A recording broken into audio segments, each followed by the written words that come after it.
బండి భగీరథ కేసులో ఒక సంచలనమైన విషయం బయటకొచ్చింది.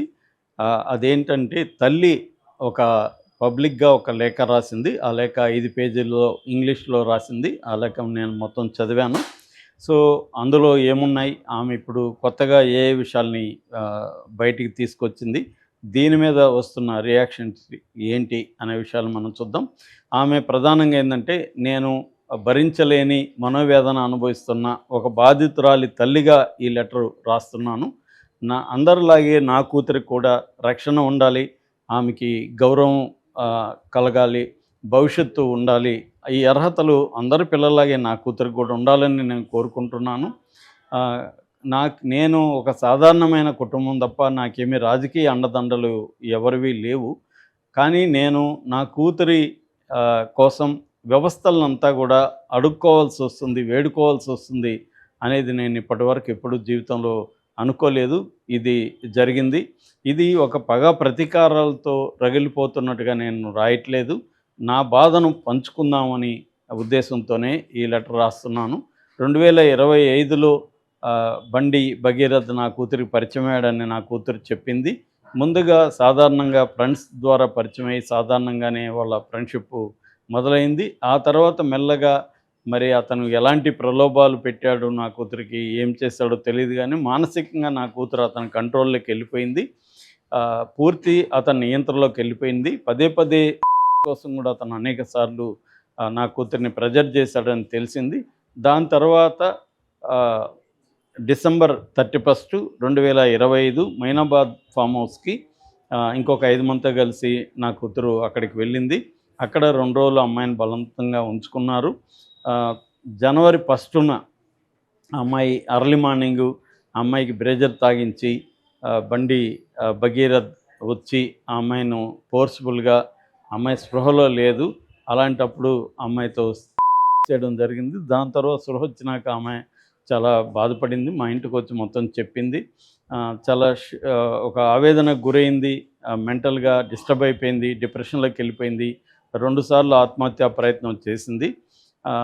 సో, ఆ తర్వాత కూడా ఆ అబ్బాయి పశ్చాత్తాపం చెప్తూ, క్షమాపణ చెప్తూ అనేక సార్లు మెసేజ్‌లు, కాల్స్ చేశాడు.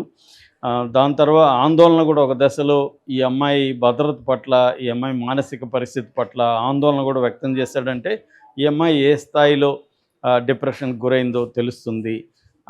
ఆ తర్వాత మేము 2026 ఇదంతా అయినాక దీని మీద కేసు పెడదామని నిర్ణయం తీసుకున్నప్పుడు, మా మీద తీవ్రమైన ప్రెజర్, ఆహ్, హెచ్చరికలు, భయపెట్టడం ఇవన్నీ జరిగాయి. ఈ క్రమంలో మేము కేసు పెడతామని తెలిసి వాళ్ళు వెళ్ళి నిర్మల్‌లో కేసు కూడా పెట్టారు.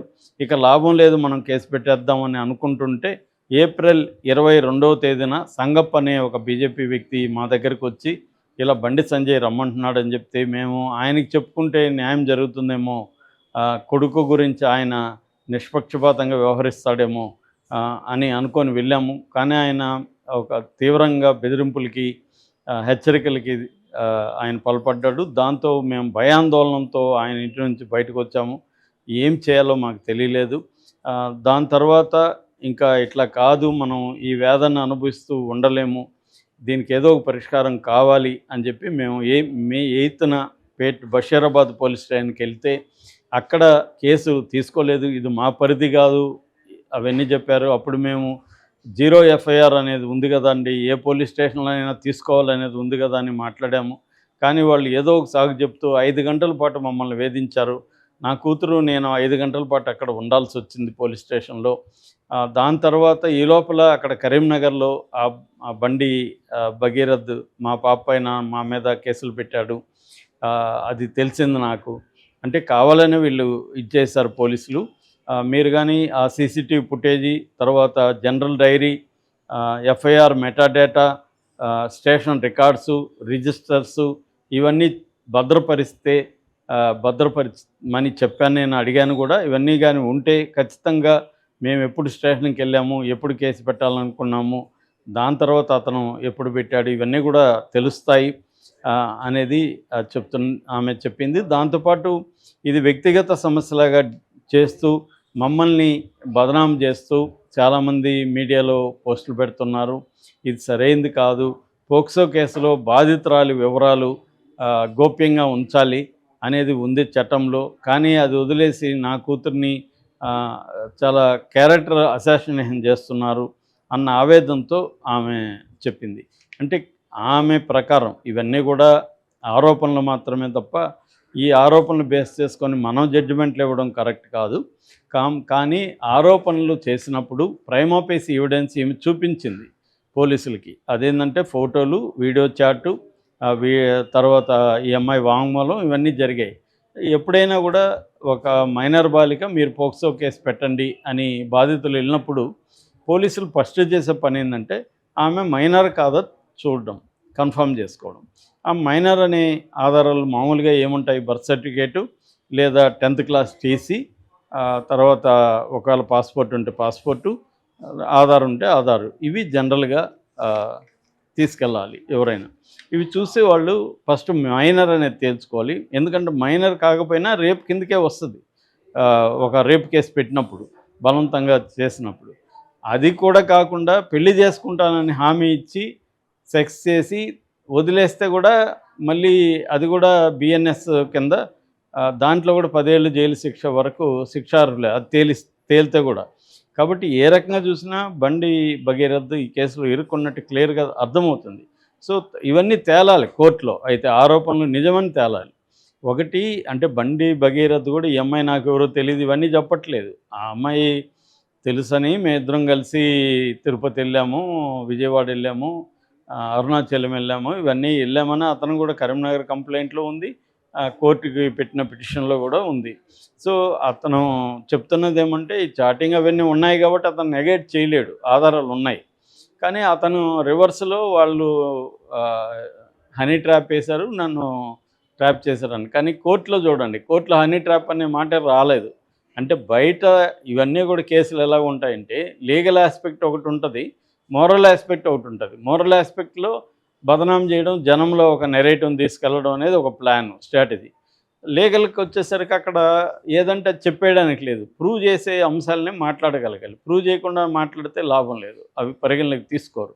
అందుకని కోర్టులో వేరే నెరేటివ్ పెట్టారు. క్లియర్గా మనకు అర్థమైంది ఏమంటే ఆ అబ్బాయి ఈ అమ్మాయితో లైంగిక చర్య చేశాడు అనేది అర్థమవుతుంది. ఇది వాలంటరీగా చేసిందా ఈ అమ్మాయి, ఫోర్స్ఫుల్గా చేసిందా, మత్తులు తెలియక చేసిందా, ఇవన్నీ సెకండరీ అంశాలు.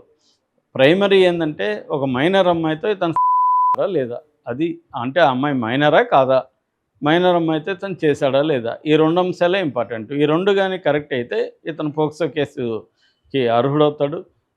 దీంట్లో ఆయన అగ్రిగేటెడ్ పెనిట్రేట్ అంటారు, అంటే బలవంతంగా దాన్ని అలాగా లీగల్ భాషలో మార్చారు.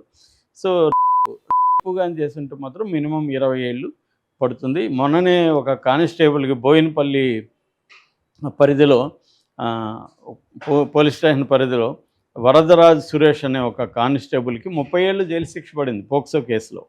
సో ఎందుకంటే POCSO case very serious case. అలాంటిది ఇప్పుడు ఈమె చెప్తున్నట్టుగా వాళ్ళ కూతుర్ని మైనరు, ఆ అమ్మాయి ఫోటోలు బ్లర్ చేయడం కానీ, అసలు ఫోటోలు పెట్టడం కానీ, ఆ అమ్మాయి పేరు బయటికి తీసుకురావడం కానీ ఇవన్నీ తప్పు. కానీ కొన్ని ఛానళ్ళు అదే పనిగా చేస్తున్నారు. ఆ అమ్మాయి క్యారెక్టర్ని అసాసినేషన్ చేయడమే పనిగా పెట్టుకున్నారు. ఇక్కడ వాళ్ళకి తెలుసు.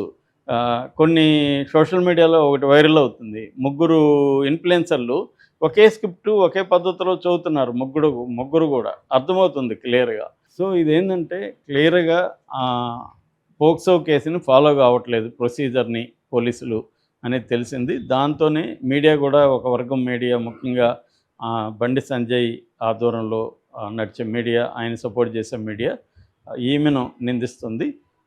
దీని మీద ఆమె క్లారిఫికేషన్ కోసం బాధితురాలు తల్లి ఈ లేఖను రిలీజ్ చేసింది.